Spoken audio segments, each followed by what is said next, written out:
Welcome to Vivekananda coaching channel. मैं गोकुल कुमार आप सभी का बहुत बहुत स्वागत करता हूं। और आज जो मैं इम्पोर्टेंट्स टॉपिक्स हमारे स्टूडेंट्स जो हैं आप लोगों से शेयर करेगा। जितनी भी जानकारी मैंने उन लोगों को दिया है उनमें से जो भी टॉपिक्स जिसका जितना कवर होगा वो सारी चीज़ें, जैसे इससे पहले वाले वीडियो में आपने देखा होगा कि किस तरह से उन लोगों ने जो है वो अपने टॉपिक्स को शेयर किया था, जितनी भी जानकारियाँ था उस टॉपिक से रिलेटेड। आज भी कुछ स्टूडेंट्स आएंगे और वो अपना जो है वो टॉपिक, जिस टॉपिक्स के बारे में जितनी जानकारियाँ होगा वो सारी चीज़ें शेयर करेगा, जिससे उनकी हेजिटेशंस जो है वो रिमूव होगा। तो चलिए एक एक करके हम बुलाना चाहेंगे। सबसे पहले जो है वो आएगा आपका सुधा कुमारी, और वो रोपण कृषि से रिलेटेड थोड़ा बताएगा कि रोपण कृषि है क्या, कहाँ कहाँ और किस किस क्षेत्रों में किया गया था। ठीक है, चलिए। गुड मॉर्निंग एवरीवन, मेरा नाम सुधा है और मैं 12वीं की छात्रा हूँ। मैं आर्ट्स की विद्यार्थी हूँ और हमें गाइड करते हैं गोकुल सर। तो आज मैं आपके सामने बोर्ड पे जो लिखा है उसमें से मैं रोपण कृषि के बारे में बताना चाहती हूँ। तो यूरोपियन लोगों ने अपने उपनिवेश वाले देशों में रोपण कृषि फसलों की कृषि करना प्रारंभ किया। यहाँ पर उपनिवेश का मतलब यह है कि जहाँ यूरोप ने अपने कुछ देशों में अधिकार किया था, उस देशों को उपनिवेश कहा गया है।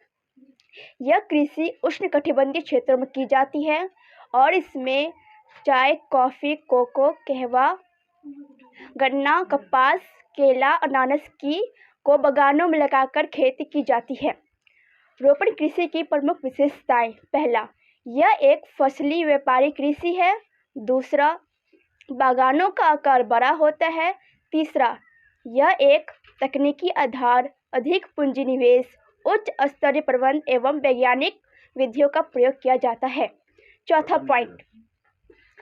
पॉइंट, इस बागानों को कारखाना तथा बाजारों से जोड़ने के लिए सस्ते परिवहन का प्रयोग किया जाता है।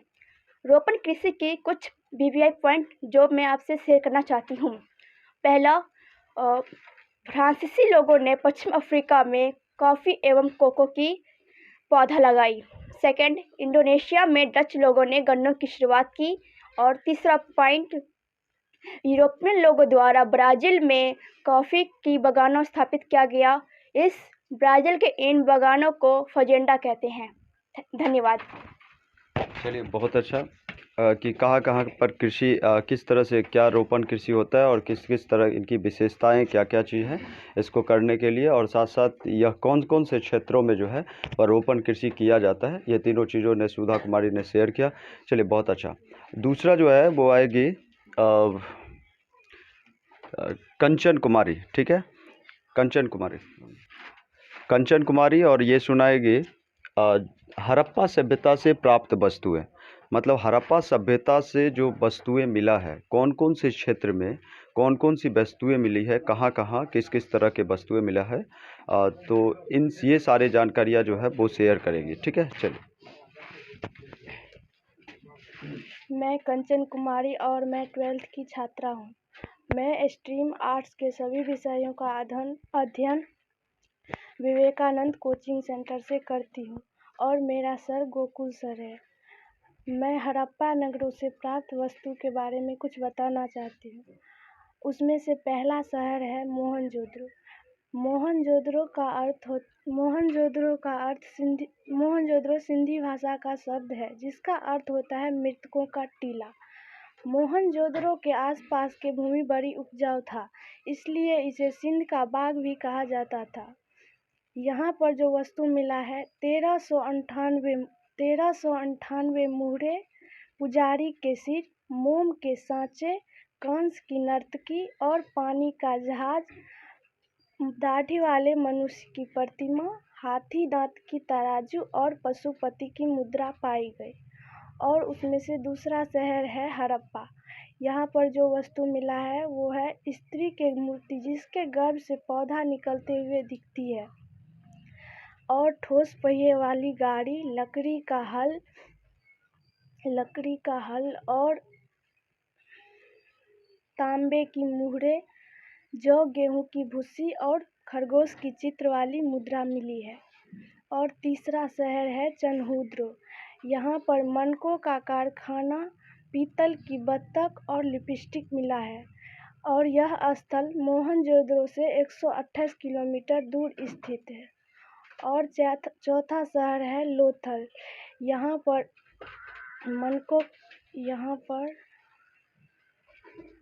पर फारस की मुहरे, धान एवं बाजरे की खेती, आटा पीसने की चक्की, हाथी की दांत, मनकों का कारखाना, कुत्ता की मूर्ति, बकरी और गोदी यानी बंदरगाह का प्राचीनतम प्रमाण मिला। और पांचवा शहर है कालीबंगान। यहाँ पर अग्निकुंड, बैल की मूर्ति, ईंट और भूकंप का प्राचीनतम प्रमाण मिला। और छठा शहर है बनावली। यहाँ पर अंगूठियाँ, नाक एवं कान की बालियाँ, मछली पकड़ने की कांटे और मिट्टी के खिलौने मिले। धन्यवाद। ठीक है। कंचन कुमारी ने हड़प्पा सभ्यता से रिलेटेड कौन कौन से शहर में कितने इम्पोर्टेंट से शहर थे हड़प्पा सभ्यता के, और जैसे मोहनजोदड़ो, लोथल, उसके बाद कालीबंगन, चनहुद्रो, ये सब सारे शहर थे, और कौन कौन से शहर में क्या क्या वस्तुएं मिले, ये सारे चीज़ें शेयर किया। बहुत अच्छा। तीसरा जो है वो आएगा और वो संविधान से रिलेटेड बताएगा कि संविधान का अर्थ क्या है, संविधान कॉन्स्टिट्यूशन का निर्माण कब हुआ, कैसे क्या हुआ, ये सारे चीज़ें जानकारियाँ जो है वो शेयर करेगा। और सीमा कुमारी आएगी और संविधान से रिलेटेड बताएगी। जल्दी आओ।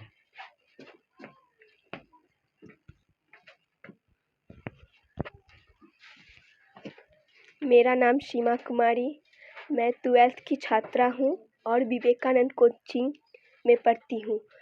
मेरे शिक्षक गोकुल सर हैं जो आर्ट के सभी विषयों का अध्ययन अच्छे से कराते हैं। मैं संविधान के बारे में बताऊंगी। संविधान का इंग्लिश होता है कॉन्स्टिट्यूशन।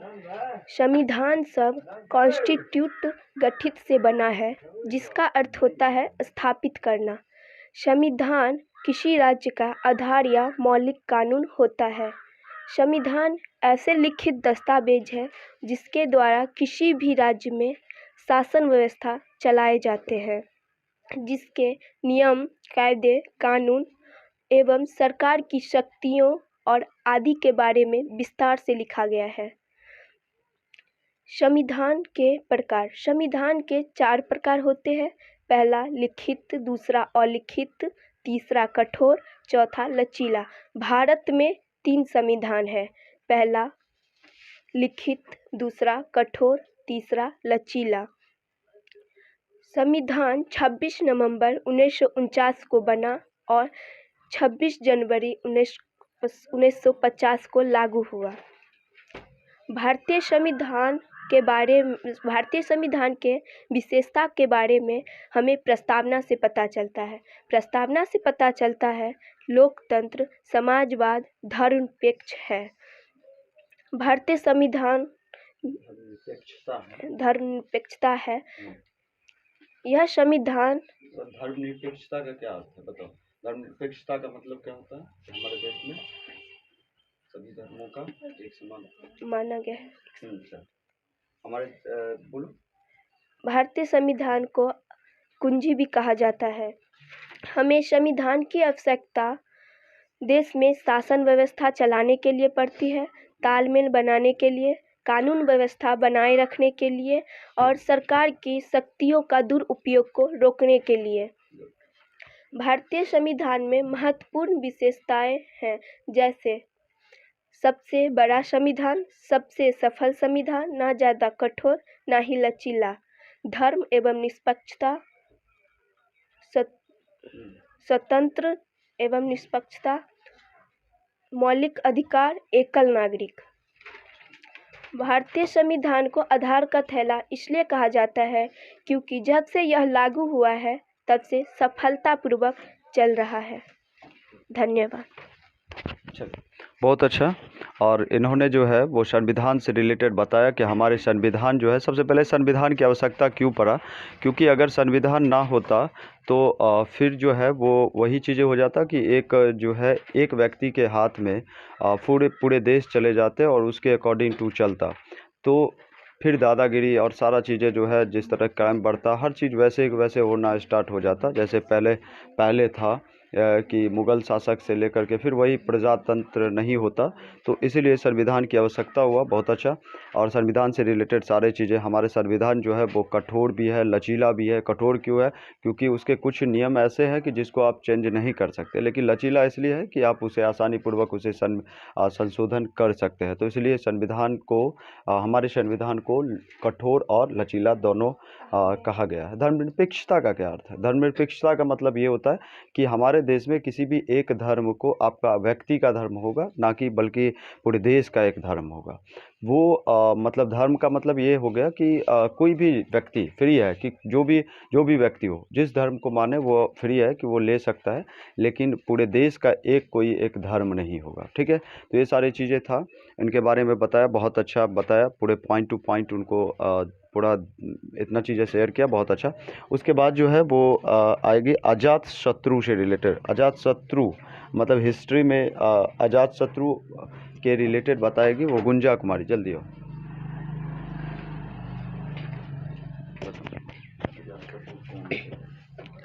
मेरा नाम गुंजा कुमारी है। मैं 12वीं की छात्रा हूँ।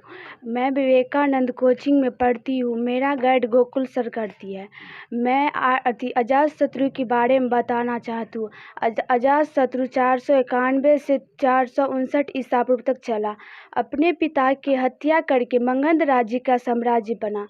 राज्य प्राप्ति हेतु पिता का हत्या का यह प्रथम प्रमाण है। वजीर फूट डालकर इसने वजीर संघ पर विजय प्राप्त की। इस युद्ध में कंटक नामक हथियारों का प्रयोग किया।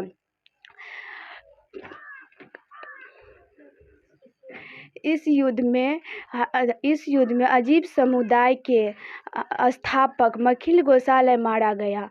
बुद्ध के समय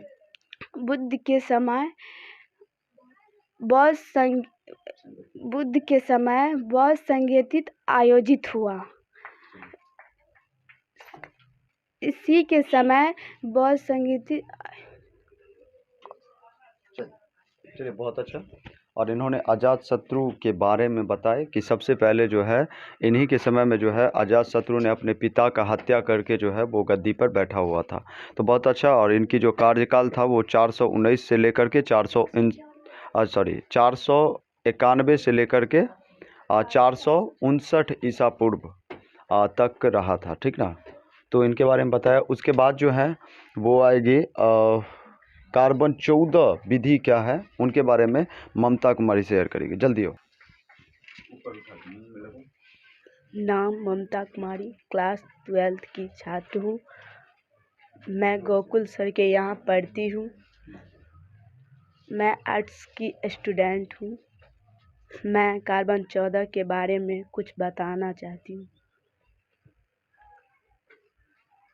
कार्बन 14 तिथि निर्धारण के वैज्ञानिक विधि को कार्बन 14 विधि भी कहा जाता है। इस विधि का खोज अमेरिका के प्रख्यात रसायन शास्त्री B.F. लीवी ने की 1946 ईस्वी में। कार्बन 14 की मात्रा जितनी कम होती है वह उतनी ही प्राचीनता होती है। कार्बन 14 की क्षय प्रक्रिया को रेडियोधर्मिता भी कहा जाता है।